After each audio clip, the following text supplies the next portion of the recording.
Hello दोस्तों, smart way classes में आप सभी का स्वागत है। दोस्तों, आज हम बात करने वाले हैं यूनिकोड। यूनिकोड क्या होता है, इसके डेफिनेशन में बात करेंगे और बात करेंगे इसके फीचर्स और टाइप्स की। मतलब इस वीडियो में हम पूरे तरीके से यूनिकोड को समझने वाले हैं और यूनिकोड की सारी जानकारी एकदम आसान तरीके से लेने वाले हैं। दोस्तों, आई होप कि अगर आपने यह वीडियो पूरा देख लिया तो आपको यूनिकोड के बारे में सारी जानकारियां मिल जाएंगी। तो बिना टाइम वेस्ट के चलते वीडियो को स्टार्ट करते हैं और देखते हैं क्या है हमारा यूनिकोड। सबसे पहले हम बात करेंगे कि यूनिकोड होता क्या है। What is Unicode? देखो, Unicode is a universal character coding system. Unicode जो होता है वह एक यूनिवर्सल कैरेक्टर कोडिंग सिस्टम होता है that is use to represent character of all language in computer, जिसका उपयोग कंप्यूटर में सभी भाषाओं के कैरेक्टर्स को रिप्रेजेंट करने के लिए करते हैं। It gives a unique code to every character. यह हर एक कैरेक्टर को एक यूनिक कोड देता है so that the text look the same on our device and platform, ताकि जो टेक्स्ट है वह हर एक डिवाइस और प्लेटफॉर्म पर सेम दिखाई दे। अगर हम इसको आसान तरीके से एक बार रिपीट करें तो हम यह कह सकते हैं, यूनिकोड एक यूनिवर्सल कैरेक्टर कोडिंग सिस्टम होता है जिसका उपयोग कंप्यूटर में सभी भाषा में, जैसे हमारा हो जाएगा अंग्रेजी, हिंदी, चीनी, अरबी और आदि, इन सभी के अक्षरों को दर्शाने के लिए किया जाता है। यूनिकोड हर एक कैरेक्टर को एक यूनिक कोड देता है जिससे टेक्स्ट हर डिवाइस और प्लेटफॉर्म पर एक समान दिखाई देता है। अब हम बात करेंगे यूनिकोड के फीचर्स की कि यूनिकोड में कौन कौन से फीचर्स होते हैं।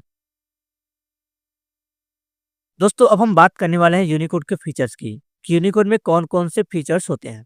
देखो, यूनिकोड में फीचर्स, इसको हमने पॉइंट वाइज रखा हुआ है तो आई होप कि आपको यह आसान तरीके से समझ में आएगा, और अगर आपने यह फीचर समझ लिया तो यूनिकोड समझना आपको और भी आसान हो जाएगा। तो देखो, यूनिकोड के फीचर्स की हम बात करते हैं। इसमें हमारा जो पहला पॉइंट है उसमें है represents character from all language. मतलब सभी भाषाओं के कैरेक्टर्स को यह दर्शाता है। जो हमारा यूनिकोड होता है वो जितने भी कैरेक्टर होते हैं वह सभी भाषाओं में से लिए जाते हैं। तो इस तरीके से यूनिकोड हमारा सभी भाषाओं के कैरेक्टर को आसान तरीके से कंप्यूटर में रिप्रेजेंट करता है। जो हमारा दूसरा पॉइंट है वह है unique code for each character. Every character has a distinct code the point. मतलब यूनिकोड जो होता है वो हर एक कैरेक्टर को एक यूनिक कोड देता है जिसमें हर एक कैरेक्टर के पास एक डिस्टिंक्ट कोड पॉइंट होता है। तो हमारा तीसरा है वो है supports multiple language includes English, Hindi, Chinese, Arabic. जो हमारा यूनिकोड होता है वो बहुत सारे लैंग्वेज, मल्टीपल लैंग्वेज को सपोर्ट करता है जिसमें अंग्रेजी, हिंदी, चाइनीज और अरबिक भी भाषा उसमें इंक्लूड है, और इसके अलावा भी बहुत सारी भाषाएं इसमें इंक्लूड है। जो हमारा चौथा पॉइंट है उसमें है globally accepted and used in modern system. मतलब पूरी दुनिया में मान्यता है इसका। मतलब यह जो हमारा है यूनिकोड, यह पूरी दुनिया में मान्य और उपयोग किया जाता है। जो पांचवा हमारा है वह है supports global and sorry support symbol and emojis can encode symbols, punctuation and emojis. मतलब जो हमारा यूनिकोड होता है वह चिन्ह और इमोजी को सपोर्ट करता है जिसमें सिंबल्स, पंक्चुएशन और इमोजी को एनकोड करना होता है। जो हमारा छठवां है वो है वाइडली यूज्ड। वाइडली यूज मतलब व्यापक उपयोग, यूज इन वेबसाइट। इसका प्रयोग हम वेबसाइट में, डाटाबेस में और प्रोग्रामिंग में भी करते हैं। तो आई होप कि आपको यूनिकोड की विशेषताएं समझ में आ गई होंगी। अब हम बात करते हैं यूनिकोड की टाइप्स की। यूनिकोड में कौन कौन सी टाइप्स हैं। देखो, यूनिकोड को मुख्यतः तीन भागों में बांटा गया है या तीन टाइप्स में बांटा गया है। जिसमें हमारा जो पहला टाइप्स है वो हमारा है UTF-8। अब UTF-8 क्या है इसको हम देखते हैं। देखो, UTF-8 8 bit Unicode transformation format used 1 to 4 bit for each character. मतलब यह हर एक कैरेक्टर के लिए 1 से लेकर 1 से 4 बिट का उपयोग करता है। जो हमारा UTF-8 होता है वह 1 से 4 बाइट्स का उपयोग करता है हर एक कैरेक्टर के लिए। Compatible with ASCII। ASCII एक कैरेक्टर कोडिंग सिस्टम होता है, उसके साथ यह कंपैटिबल होता है। इसमें 128 कैरेक्टर का उपयोग होता है। मतलब ASCII के साथ कंपैटिबल है जिसमें 12 से 128 कैरेक्टर होता है।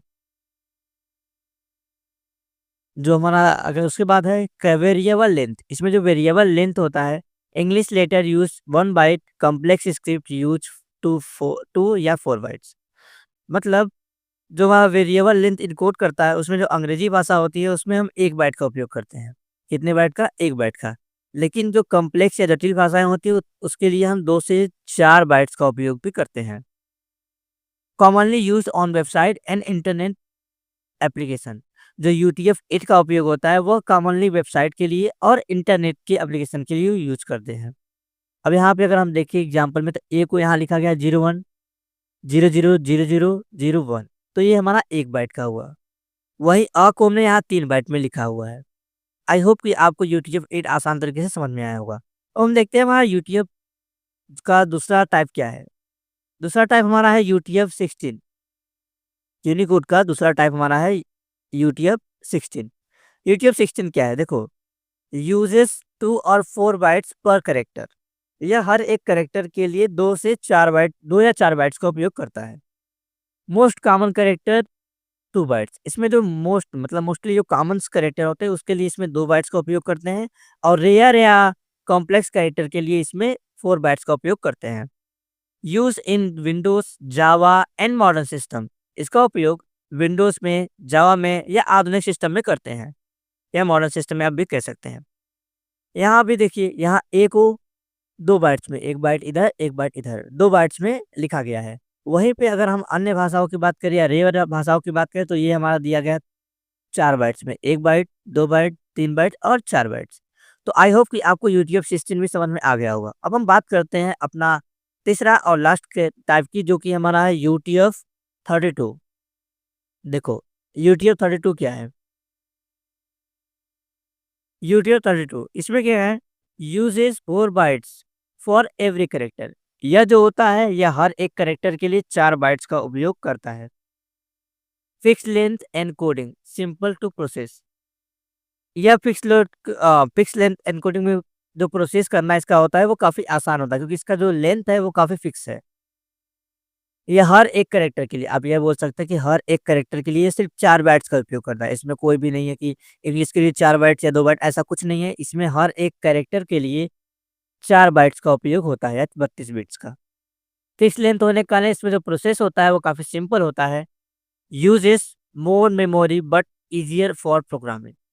यह ज़्यादा मेमोरी लेता है, लेकिन प्रोग्रामिंग के लिए काफ़ी आसान होता है या सरल होता है। अब यहाँ पे जैसे ए को लिखा गया है 0000, यहाँ 1 बाइट में इसको 1, 2, 3, 4 बाइट्स में ए को भी लिखा गया है, जो कि एक इंग्लिश लैंग्वेज में। वहीं अ को, जो कि एक हिंदी और कॉम्प्लेक्स कैरेक्टर है, इसके लिए भी हम 4 बाइट्स का उपयोग करते हैं। मतलब हम यह कह सकते हैं कि यूटीएफ-32 जो होता है, वह 4 बाइट्स का उपयोग करता है, और हर एक कैरेक्टर के लिए। इसमें किसी भी तरीके से कैरेक्टर, रेयर या कॉम्प्लेक्स कैरेक्टर को अलग से बे बाइट्स में नहीं लिखा जाता है। तो आई होप कि आपको यूनिकोड क्या होता है, उसके टाइप्स कौन-कौन से होते हैं, ये सब आसान तरीके से समझ में आ गया होगा। मिलेंगे एक नेक्स्ट वीडियो में एक नए टॉपिक के साथ, तब तक के लिए बने रहिए और सीखते रहिए। आई होप कि आपको ये आसान तरीके से समझ में आ गया होगा।